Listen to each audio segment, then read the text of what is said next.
तो आज हम लोग इसमें देखेंगे कूलाम के नियम का सदिश रूप यानी कूलाम्स लाइन वेक्टर फॉर्म।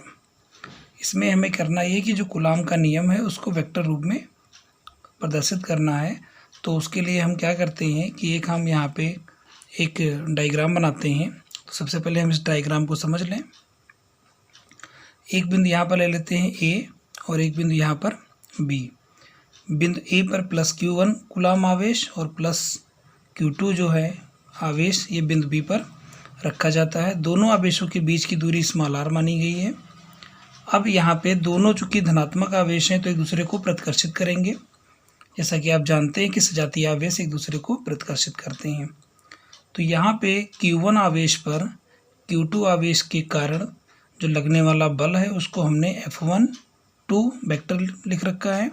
इसी तरीके से Q2 आवेश पर Q1 आवेश के कारण लगने वाला बल F21 वेक्टर लिख रखे हैं। इसी तरीके से यहाँ पे Q1 आवेश जो दिया हुआ है Q2 आवेश के लिए R12 कैप होगा स्थिति सदिश। इसी तरीके से R21 कैप Q2 वेक्टर के लिए हो जाएगा Q1 वेक्टर के सापेक्ष। तो इतना डायग्राम जो बना हुआ है इसको आप लोग बना लेंगे और फिर यहाँ पे हम इसके बारे में कुछ लिखेंगे। तो सबसे पहले हम लिखेंगे माना एक निकाय में दो धन आवेश प्लस Q1 एवं प्लस Q2 क्रमशः बिंदु ए तथा बी पर स्थित है। जैसा कि अभी चित्र में देखा गया, जिनके बीच की दूरी स्मॉल r है। आवेश प्लस Q1 की प्लस Q2 के सापेक्ष स्थिति सदिश R12 वेक्टर एवं एकांक स्थिति सदिश R12 कैप है। अतः R12 कैप बराबर R12 वेक्टर अपॉन R12। आप लोग इस वेक्टर के बारे में पढ़ चुके हैं। ए कैप बराबर होता है ए वेक्टर अपॉन मॉड ए वेक्टर। अब यहाँ देखेंगे आवेश प्लस Q1 पर आवेश प्लस Q2 के कारण लगने वाला बल F12 vector 1/4πε0 Q1 Q2 upon R12 का स्क्वायर इंटू R12 कैप। अब यहाँ पे इसको वेक्टर फॉर्म में लिखने के लिए हम क्या करेंगे, R12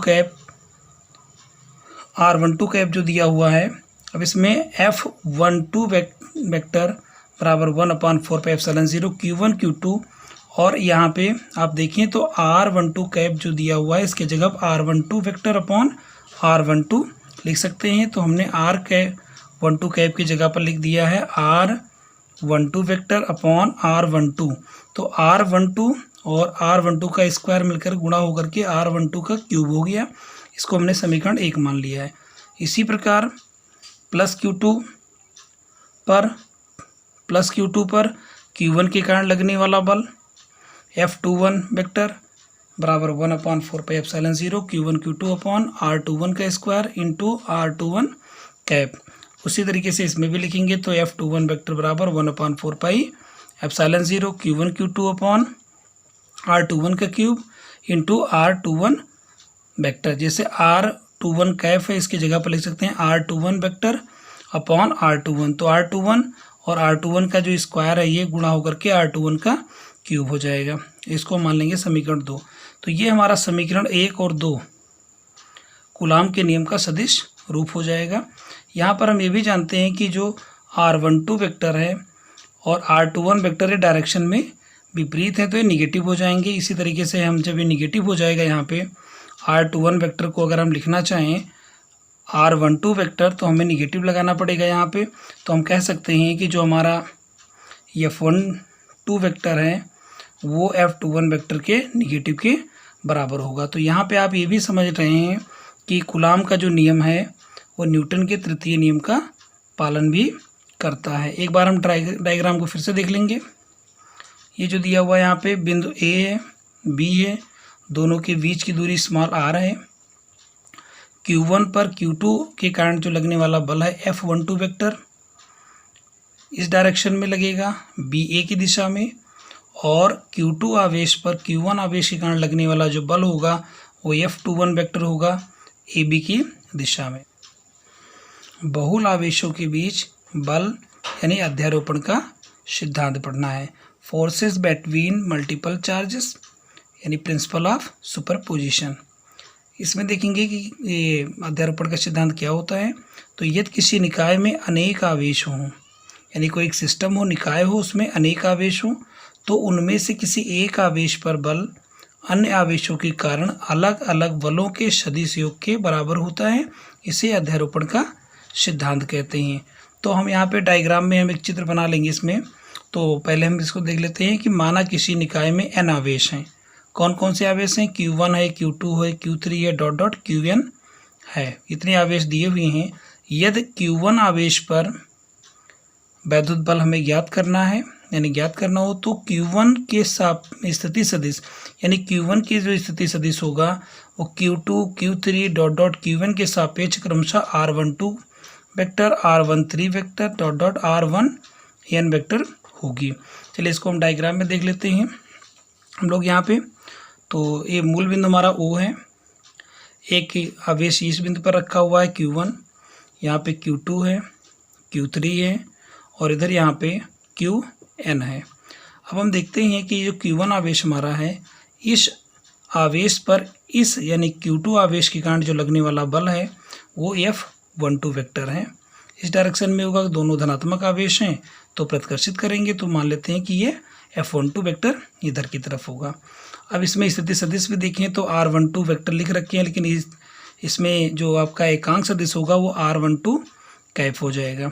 इसी तरीके से Q3 आवेश के कारण जो Q1 पर लगने वाला बल होगा वो F13 वेक्टर होगा और इसके लिए भी एकांक सदिश जो होगा R13 कैफ हो जाएगा। इसी प्रकार से Qn जो आवेश है उसके कारण Q1 वेक्टर पर यानी Q1 आवेश पर जो लगने वाला बल होगा वो F1n वेक्टर हो जाएगा और जो इसका एकांक सदिश होगा वो R1n कैफ हो जाएगा। इस तरीके से डायग्राम हम बना लेते हैं और इसके बाद में हम लोग देखेंगे कि आवेश प्लस Q1 पर, यानी जो हमारा प्लस Q1 आवेश है, ये प्लस Q1 आवेश पर Q2 आवेश के कारण लगने वाला जो बल है वो F12 वेक्टर बराबर क्या होगा।